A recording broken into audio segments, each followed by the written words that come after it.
All right, everyone. Welcome to Digital Conversations. I'm your host, Billy Bateman. Today, I am joined by Jason Wright, founder and CEO of Intentionally Inspirational. Jason, thanks for joining me. No problem, man. Thanks for having me on. Yeah, really excited for this. So before we get into it, let's just have you introduce yourself and tell us a little bit about you. Yep. So I'm Jason, as you said. I've been doing digital marketing specifically within sales funnels for about 5 years now.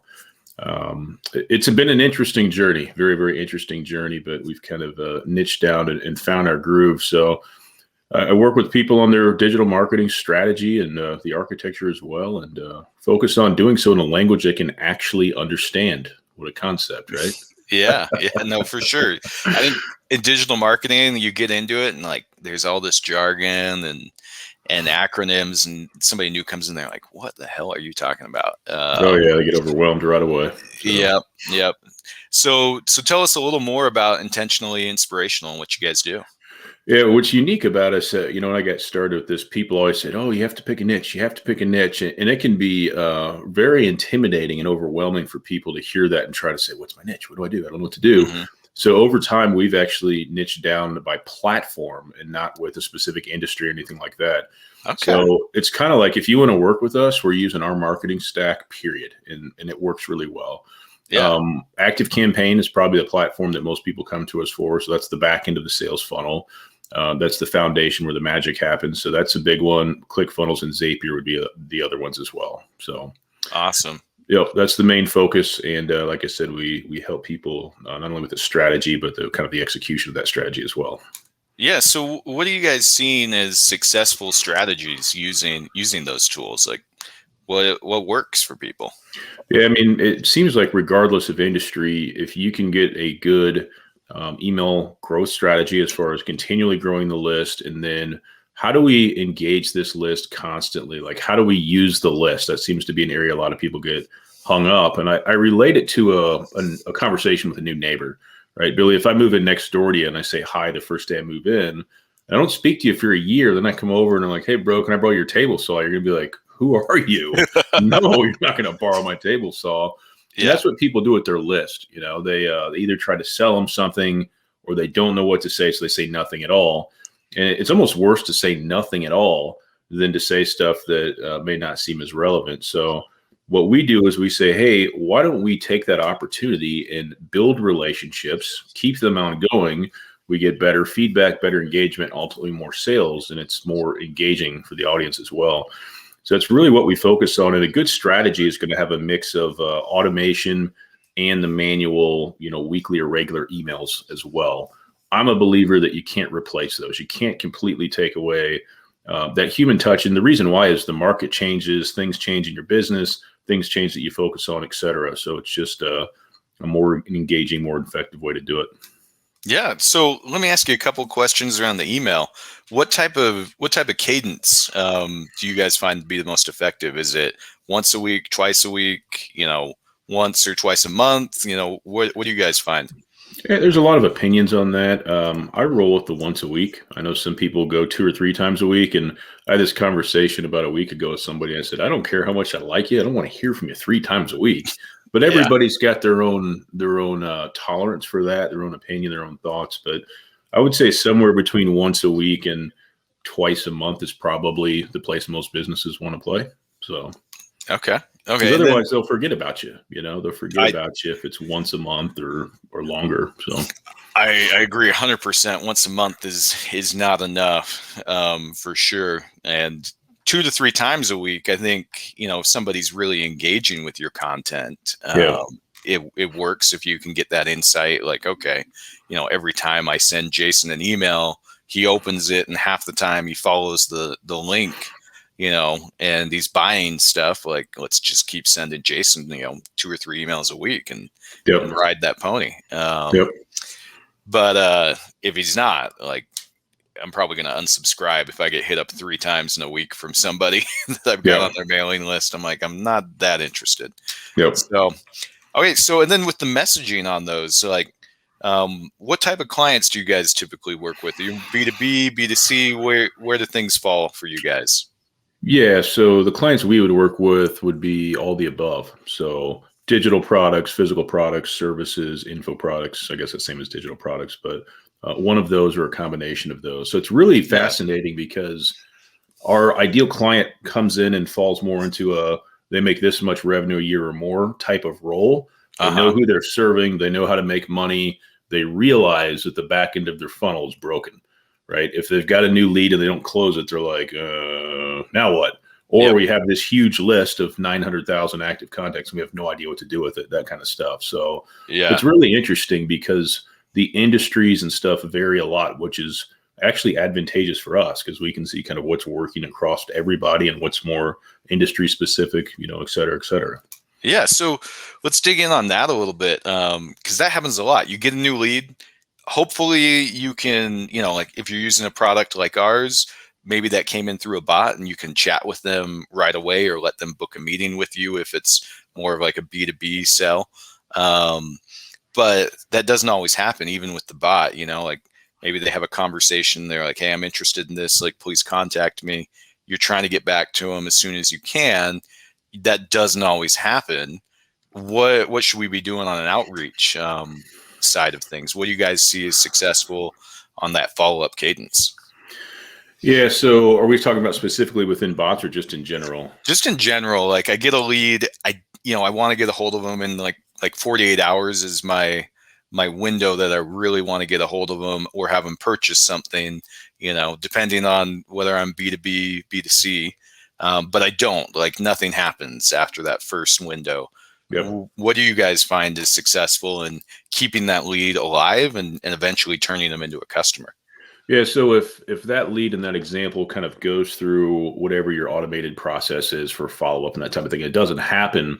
I believe, and people will argue with me, but I believe they should end up in some kind of a master communication list. And the reason why is you'll find people that will buy from you that have been hanging out on your list for a year, right? The Yeah. timing wasn't right. So many companies are like, if it's not closed in 2 weeks, they're dead to me. It's a mistake.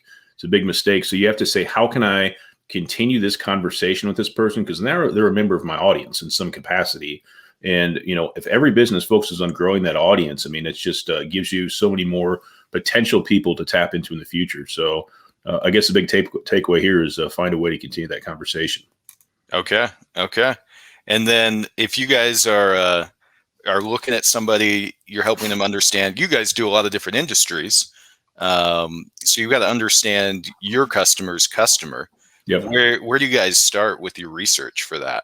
Yeah, it's a great question. I start with a simple question and I say, or I guess it's more of a statement, but I say, tell me about your customer journey. And it's amazing to me.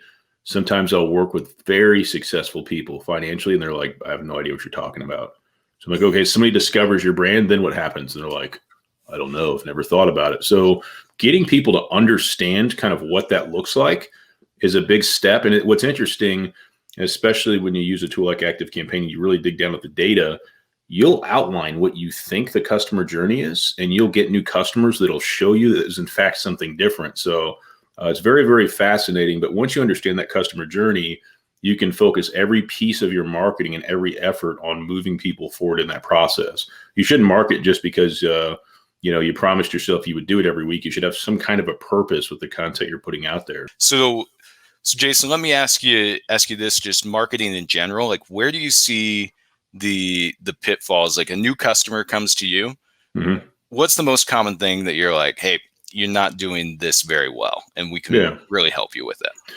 Yeah, it's a good question. If you think of just a sales funnel in general, and I'll break this down into three parts. Part one is traffic. Part two is the front end, which is the part they interact with. Could be Yep. a chat, a chat bot type program. It could be landing pages, website, Yep. et cetera, et cetera. Then you've got the back end. And what almost everybody does is they focus on traffic, front end, back end in that order. And I believe they should be focusing on that 180 degrees the other way. Back end, front end traffic. And the reason why is most people think of traditional advertising. They think, okay, I need to get a bunch of traffic. And then once I have traffic, I'm going to put it somewhere. And then what happens is if people go somewhere and they don't make a sale, then what? They have no idea. It's like carrying around a bucket with a hole in the bottom. It's just a complete failure. So if people would stop slow down for a minute and just think about that back end a little bit. Okay, where are these people going to go if I don't make a sale? And kind of work backwards. I think it would help every company out quite a bit. Okay. Yeah, no, I see that problem. Like even with businesses I've worked at, like we'll get people on the website. We're worried about getting them to engage. We're not really sure what's going to happen on the back end once we get a lead. Yeah. When we get started. So interesting that you need to start with what are you going to do with that lead once you get it. Yeah. I think it's a good way to look at it. So let me also ask you just a little bit about just entrepreneurship in general. You guys work with a lot of different companies. Some fairly small, but a lot that are big. But what do you see makes a successful entrepreneur? What do you think? It's funny. The answer to this question has changed over time, but one thing that makes somebody successful is just the willingness to keep going. It's incredible how quickly people give up. I talked to a guy one time, and I'll never forget this because I thought it was a joke, but he was serious. He was so upset because this new business venture he was going after wasn't working. I was like, okay, how long have you been doing it? I didn't even ask him what it was. How long have you been doing it? 2 weeks. I was like, huh? What are you talking? Like, are you serious? He's like, I'm dead serious. He's like, they make it look so easy online. And it took me 2.5 years before I made any money at all. So, I mean, it doesn't, the timeline's unknown. If you're willing to stick out what you're trying to do and not commit to a timeline that you can't control, that right there can help you be successful. So I think that'll help a lot of people. And I think, having a purpose, if it's just money, I've been in that position where it was just about money and I failed really bad and put my family in a horrible spot because when it got tough, I was like, I don't want to do this. And if you're an entrepreneur and you're trying to go all in, that's going to lead to you making no money. It's a bad thing. So just having some resilience, not giving up so easily will take a lot of people a long way. Yeah. I agree with you on man, just don't give up. And 2 weeks is nowhere near enough time to know if something's going to work or not. But I mean, you can be 2 years into something. And you're like, man, I don't know if this is going to work now. And you got to decide, half the battle is just deciding you're going to keep fighting. So I agree with you there. What on your own journey, tell us a little bit, what are some of the mistakes you've made that you're like, man, I made this mistake, but I learned from it. You mind sharing any of that? Absolutely. So one of the big mistakes is when I quit corporate America the first time. Yes, there was a second time. I was making $80,000 a year, and I told my wife, I said, "Hey, I'm going to quit, and I'm going to recover all this monthly income in 3 months." And to this day, I don't know where I came up with 3 months. I just made it up. Yeah. And so she was all in. I quit, and then after I quit my job, I went and bought a brand new Infinity, which was a horrible decision. And then I couldn't make any money, which was a horrible decision. So I got us in a really bad spot. So that was really stupid to assign a timeline to my success that I couldn't possibly foresee. And the other one was I wish I would have started focusing on building a list and an audience from day one. Any brand with an audience can do a lot with that. I worked with a company one time. They had 400,000 YouTube subscribers. 400,000. They didn't have anything in the description, not a single link anywhere. They had no idea how to monetize that. And I was like, are you kidding me? You can make so much money from an audience that size. It's unbelievable. I was like, you have videos with 5 million views. They're like, is that good? I'm like, oh God. So audience building, being patient. I'm not a patient person, but in this world, you have to be. You don't have a choice. And the other thing is, the mental toughness is where I kind of started the journey with Intentionally Inspirational. I thought I was going to build a motivational company. And then I was like, where's the money? But now I'm coming full circle saying, if you don't have the mental toughness, the marketing doesn't matter. The mindset doesn't matter. Mental toughness is essential because in business, you may have success and set off on a path. And then by your doing or environmental circumstances, you may need to pivot.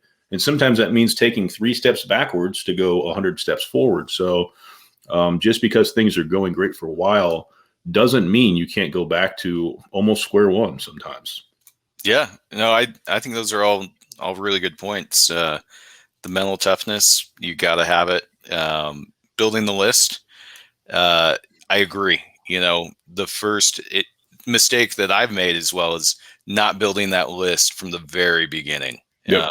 focusing a little too much on product rather than an audience. And yeah, that timeline, that's tough. Three months to turn around 80K annually. It's not easy to do. No, I had literally nothing to show for it. It was weird because this is another hard part about entrepreneurship. And I'm just kind of going off on a whim here, but isn't it weird when you tell people your intentions and everybody goes to family and friends, which is usually a horrible decision, especially if Yeah. they're not entrepreneurs, It's like Yeah. talking to your dentist about what color you should paint your house. Like, is that really the person to talk to? But people love, it sounds bad, they kind of love rooting against you or like rooting for your failure, And they get Yeah. that hint that you're struggling, and you have people that you don't even know reaching out to you twice a day. Are you okay? You okay? And then once they see you starting to stand on your own 2 feet, they stop asking questions. It's so weird, but it's kind of, and maybe everybody's experience isn't the same, but nobody asks me about business anymore. The people that used to say that stuff, they never ask me anything. They don't even understand what I do, but they just don't talk about it. So it's really interesting that people can flip like that. So. Yeah, it seems, I mean, I would agree with you. It seems sometimes it may look like if you're the entrepreneur, they might be rooting against you a little bit. I don't think that's what it actually is. I think it's just people are worried about you because it's a big risk to go out on your own, to not take, a safe job where you're like, yeah, I'm going to get this paycheck every 2 weeks. And I think a lot of it is they're just like, okay, are you okay? Are you not crazy to do this? And you are a little bit crazy to start your own business. But I think it's people are concerned, but it can seem that way. I remember when I've started a few ventures and everyone's like, so what is this thing? And are you actually going to make some money? And, like they just, until they are convinced you're making money, they're just not sure. So, hey, Jason, well, I think that'll do it unless there's anything else you want to hit, but it's been a really good conversation. I've enjoyed it a lot. Yeah, I appreciate it, Billy. I appreciate this opportunity for sure. All right. Well, with that, we'll chat later, man. Okay. Sounds great.